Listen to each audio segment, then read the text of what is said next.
भी कोई डॉक्टर आपको कहता है कि हार्ट की आर्टरीज में, वेन्स में ब्लॉकेज है, 70% तक है, तब तो आप बिल्कुल हंसी खुशी रहिए, कोई चिंता की बात नहीं। 75 है, 80 है, 85 है, तो आप चिंता करिए और इस ब्लॉकेज को निकालने के लिए कुछ काम शुरू करिए। आप बोलेंगे ऑपरेशन है, ऑपरेशन उसका इलाज नहीं है। क्यों इलाज नहीं है मैं बताता हूं आपको। ऑपरेशन होता क्या है? एक ऑपरेशन है जिसमें आपको एंजियोप्लास्टी किया जाता है। एंजियोप्लास्टी में क्या होता है कि मैंने बताया ये जो एक तरह की आर्टरी है, मान लीजिए इसमें से ब्लड जाना है और ये रुक गई है, तो डॉक्टर एक छोटी सी स्प्रिंग है वो आपके आर्टरी में डालेगा, कट करेगा, यहां से आर्टरी को उठाएगा और स्प्रिंग उसमें इंसर्ट कर देगा। वो स्प्रिंग इतनी बड़ी होती है, वो जो बॉल पेन में आपने देखा है कि स्प्रिंग होती है, एग्जैक्टली वही स्प्रिंग, एग्जैक्टली वही स्प्रिंग, बस उस पर मेडिकेशन किया हुआ होता है, दवा उस पर लपेटी हुई होती है। वो स्प्रिंग 10 रुपए की बनती है, लेकिन आपके हार्ट में डलने के बाद उसकी कीमत 2 लाख रुपए हो जाए, सिर्फ 10 रुपए की बनती है। आपको हैरानी होगी ये जानकर कि इतनी लूट मची है। हाँ, इतनी ही लूट मची है इस देश में।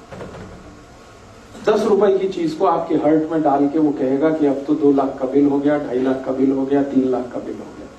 आपको पता नहीं है, आप क्रॉस चेक नहीं करते और हम ये मान के बैठे हैं कि ये तो भगवान है जो डॉक्टर है, लेकिन आपको मालूम नहीं है कि भगवान जब होता था डॉक्टर तब होता था, अब नहीं। अब तो वो शैतान से भी ज्यादा खतरनाक है।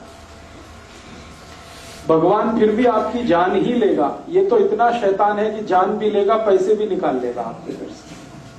हाँ, ये तो शैतान से भी ज्यादा खतरनाक। इसलिए मैं आपको थोड़ा अवेयर करना चाहता हूं कि हार्ट की प्रॉब्लम लेके कभी भी किसी डॉक्टर के पास आप जाएं और कोई डॉक्टर आपको ये कह दे कि आपका कोलेस्ट्रॉल बढ़ गया, इसके कारण ब्लॉकेज आ गया है, या ट्राइग्लिसराइड बढ़ गया, इसके कारण ब्लॉकेज आ गया है, तो आप बिल्कुल मत घबराइए जब तक आप अपनी रिपोर्ट नहीं देख लेते कि इसमें कितना % है।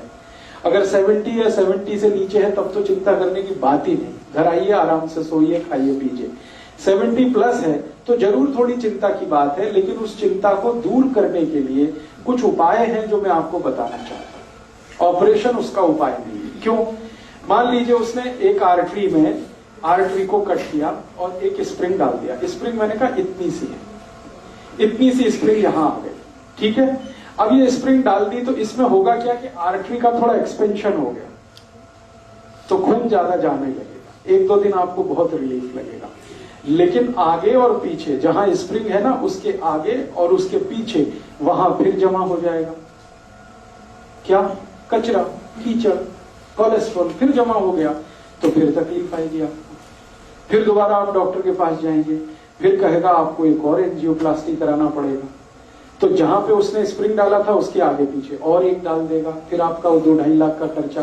फिर उसमें क्या होगा, जहां स्प्रिंग पड़ गई वहां से तो ब्लड निकल गया, फिर उसके आगे और पीछे फिर वही समस्या। मतलब सीधा सा ये है कि ब्लॉकेज होने की टेंडेंसी जब तक आपके ब्लड में रहेगी तब तक ये होता ही रहेगा, आप चाहे कितनी एंजियोप्लास्टी करा दीजिए। और एक आर्टरी में 2 या 3 से ज्यादा एंजियोप्लास्टी हो नहीं पाती क्योंकि वो बहुत वीक हो जाती है। तब डॉक्टर आखिर में कहता आप बाईपास सर्जरी करा लो। बाईपास सर्जरी में क्या होगा, जो आर्टरी है उसके पैरेलल एक दूसरी आर्टरी लगाएगा और इसको बंद कर देगा। लेकिन अगर ब्लॉकेज की टेंडेंसी उसमें भी बनी हुई है तो थोड़े दिन में उसमें भी ब्लॉकेज आ जाएगा। कीचड़ भरने की अगर नाली में टेंडेंसी है तो नाली कितनी भी नहीं बनाते रहो, कीचड़ भरने ही वाला है। आप कुछ ऐसी व्यवस्था करो कि पानी के साथ नाली में कीचड़ ही ना जाए, ब्लड में कोलेस्ट्रॉल बढ़े ही नहीं, ट्राइग्लिसराइड बढ़े ही नहीं। और कोलेस्ट्रॉल बढ़े तो वो बढ़े जो अच्छा वाला है, जिसको हम HDL कहते हैं। खराब वाला क्यों बढ़े, LDL और VLDL।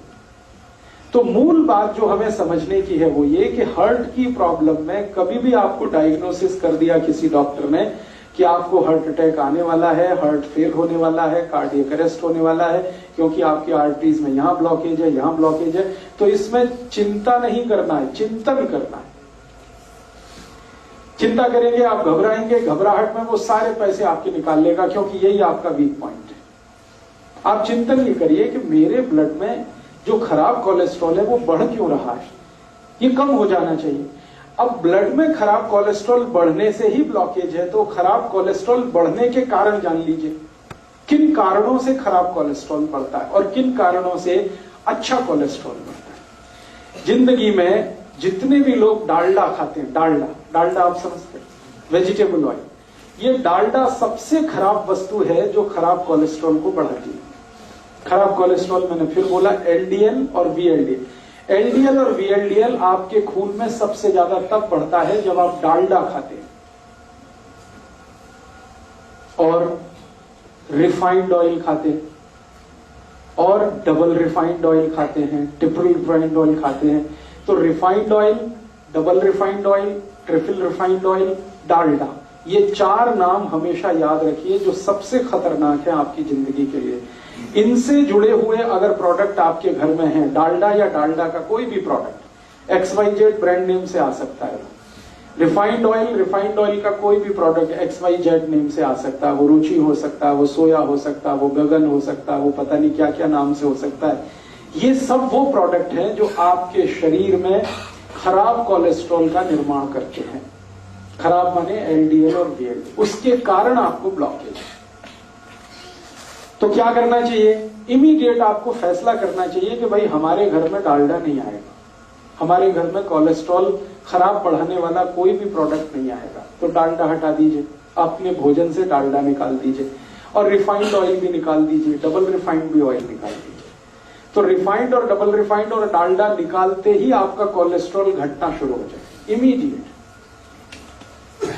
और अगर आप चाहें तो 3 महीने ऐसा खाना खा के देख लीजिए जिसमें डालडा की 1 बूंद भी ना डाली गई हो और रिफाइंड और डबल रिफाइंड ऑयल ना इस्तेमाल किया गया हो। 3 महीने में वो डॉक्टर ही कह देगा अरे आपका तो बहुत कम हो गया LDL और VLDL। तो कारण आपको पता होना चाहिए। कारण सबसे बड़ा जो है बैड कोलेस्ट्रॉल, खराब कोलेस्ट्रॉल जो हार्ट अटैक लाता है, कार्डियक अरेस्ट लाता है, उसको लाने वाला जो प्रोडक्ट है, जो वस्तु है आपकी रसोई में, वो डालडा है, रिफाइंड ऑयल है, डबल रिफाइंड ऑयल है। अब आप उल्टा कहेंगे कि डॉक्टर तो सब बोलते हैं रिफाइंड ऑयल खाओ, हार्ट की प्रॉब्लम से बचना है तो डबल रिफाइंड खाओ और अच्छा है। डॉक्टर इसलिए बोलते हैं कि उनका आपस में एक दूसरे के साथ जबरदस्त कनेक्शन है।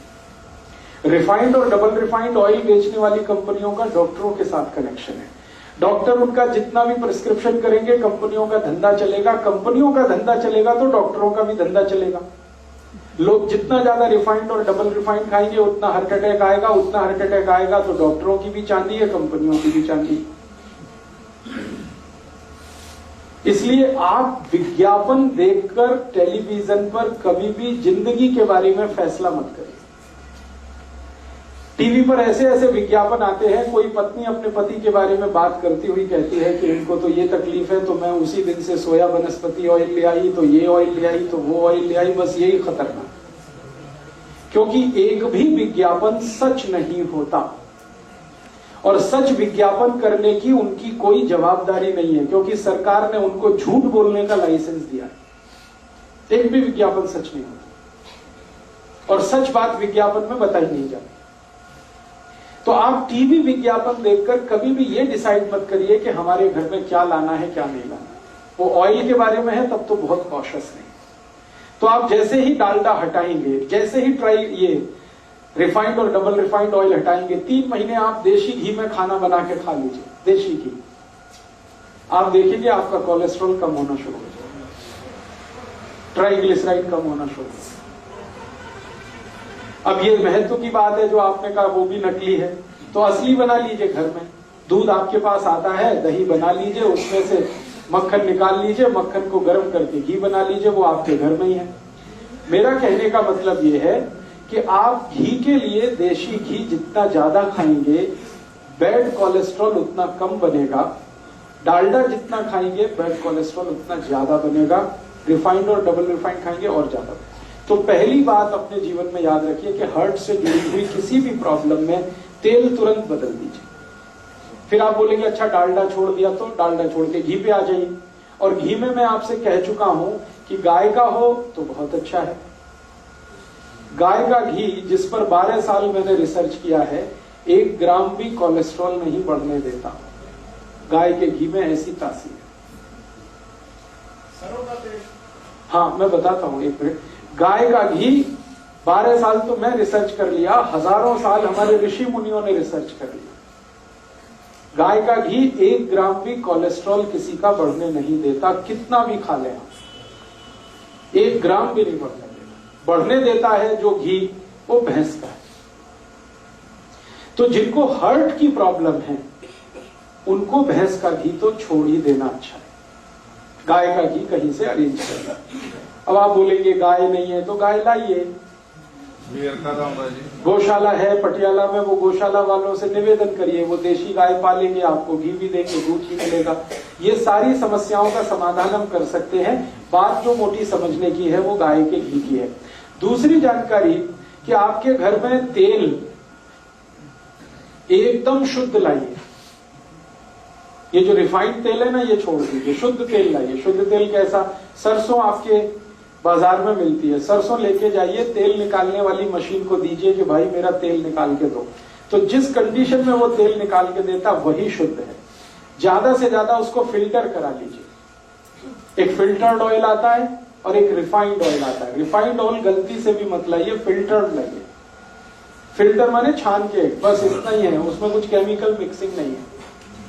तो आप फिल्टर ऑयल लाएंगे, सरसों का लाएं तो, नारियल का लाएं तो, मूंगफली का लाएं तो, तिल का लाएं तो, जो तेल आप खाते हैं। वैसे आपके लिए सबसे अच्छा तेल सरसों का ही है, क्योंकि हम नॉर्थ बेल्ट में जितने भी लोग रहते हैं सबके लिए सरसों बहुत अच्छी है। तो सरसों का तेल तो सबसे ही अच्छा है, लेकिन कोई लोग ऐसे भी हैं जो नारियल का तेल खाते हो या मूंगफली का खाते हो या तिल का खाते हो, उनके लिए भी मेरा यही रिक्वेस्ट है कि शुद्ध तेल लाइए। नारियल का लाएं तो, तिल का लाएं तो, मूंगफली का लाएं तो। आप कहेंगे वो बहुत गाढ़ा होता है। मैं आपको एक जीवन का ऐसा सच बताना चाहता हूं जो डॉक्टर जानता है लेकिन वो बताता है। तेल जितना गाढ़ा होगा उतना अच्छा, दूध जितना पतला होगा उतना अच्छा।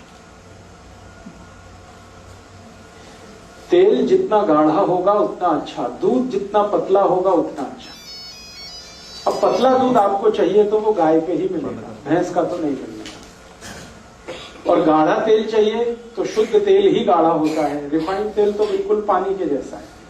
तेल को जब शुद्ध रूप में हम प्राप्त करते हैं, फिर इसको रिफाइन करने के लिए जो केमिकल्स मिक्स किए जाते हैं वो खतरनाक है हार्ट के। वो सब हमारे एलडीएल और वीएलडीएल को बढ़ाने वाले हैं वो सारे। मेरे कुछ मित्र हैं जो डॉक्टर हैं, हार्ट स्पेशलिस्ट हैं, अलग अलग गांव में माने अलग अलग शहरों में काम करते हैं। हम सबका एक ग्रुप है। हमने ग्रुप स्टडी किया पिछले 10 साल कि जिसके क्लिनिक में जिसके पास भी हार्ट अटैक का